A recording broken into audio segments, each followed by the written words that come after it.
the burning ship that's been burning off the Kerala coast for over 24 hours now, and nobody knows what is in that ship. What we know is that what was on that ship is very, very dangerous.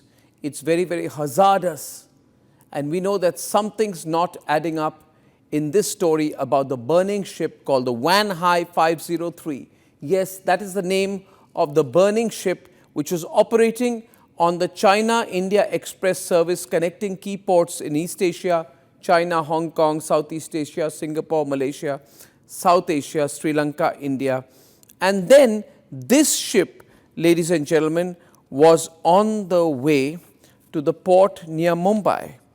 And when it was on the way, suddenly off the coast of Kerala, the ship catches fire and there are some huge and major explosions which are reported. These were the visuals of the burning ship.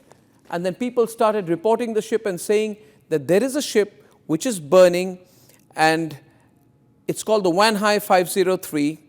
And then reports started coming out that the cargo of this ship, which was on its way to Navashera port near Mumbai, was actually carrying very dangerous substances, class 3 dangerous goods, class 3 4.1, 4.2, 6.1 goods that are toxic in nature, goods that are prone to spontaneous combustion, goods that include flammable solids, flammable liquids.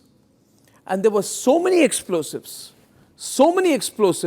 of this burning ship that it continues to burn, and you can't approach the ship. It's burning everywhere except in the front deck area, and the ship has not sunk yet. And there are, the Coast Guard has said, ships out there. There are other passenger ships moving around in the area. Everybody's taking pictures. But the question is, how did a ship with such dangerous material start moving towards Mumbai? And why are there such underdeck explosions on the container ship? Viewers, underdeck explosions, which means explosions in the underdeck area of a container ship, are not caused by T-shirts or toys. They are caused by chemical cargo, gas cylinders under pressure, or unstable materials like lithium batteries, things that don't belong to the bowels of a ship without strict safety protocols. So the speculation is that there was an attempt to hide something. There was an attempt to conceal something. How is it, ladies and gentlemen, that the crew, so many crew members immediately abandoned the ship? Crew members do not abandon ships easily, especially trained merchant mariners.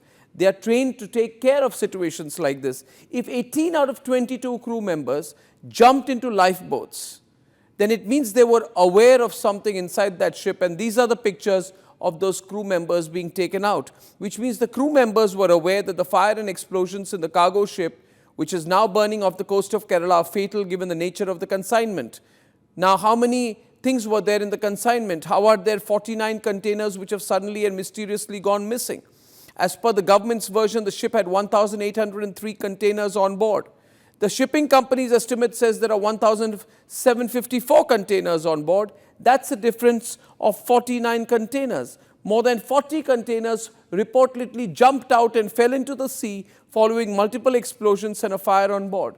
So crew members jump out, containers go missing, very dangerous equipment and material is in the consignment. And let me tell you, this includes resin solution, styrene monomer, 1-methoxy-2-propanol, diacetone, alcohol, methyl, methacrylate, isopropanol, and many things which are all classified as grade 3 flammable liquids. There are class 4 flammable solids, which includes nitrocellulose with alcohol, paraformaldehyde, and 20 containers of toxic and poisonous substances, 800 drums of bipyridium pesticide, and other toxic substances, all meant for Navashera port. The question is, who was going to receive all these consignments? 15 to 20 containers are still missing. Why are these incidents happening off the western coast of the country? As a country, we have to be very, very careful. I'm told by sources in the government we can expect some statement for the government very, very soon. When will that statement come? We have a right to know. Ladies and gentlemen, some crew members are still missing. And given the challenges that we have to India's port and given the internal security challenges that we have, we cannot be in the dark about the burning ship. We as citizens of this country have a right to know what on earth is going on. This is a serious matter. It is a matter that Republic is investigating. There were 22 crew members, including 8 Chinese, 6 Taiwanese, 5 Myanmaris, and 3 Indonesian officials. The Indian Navy and the Coast Guard are working very hard on this, and the Chinese embassy has thanked Indian Navy and Mumbai Coast Guard for their prompt and professional service. But there is more than meets the eye in this burning ship mystery.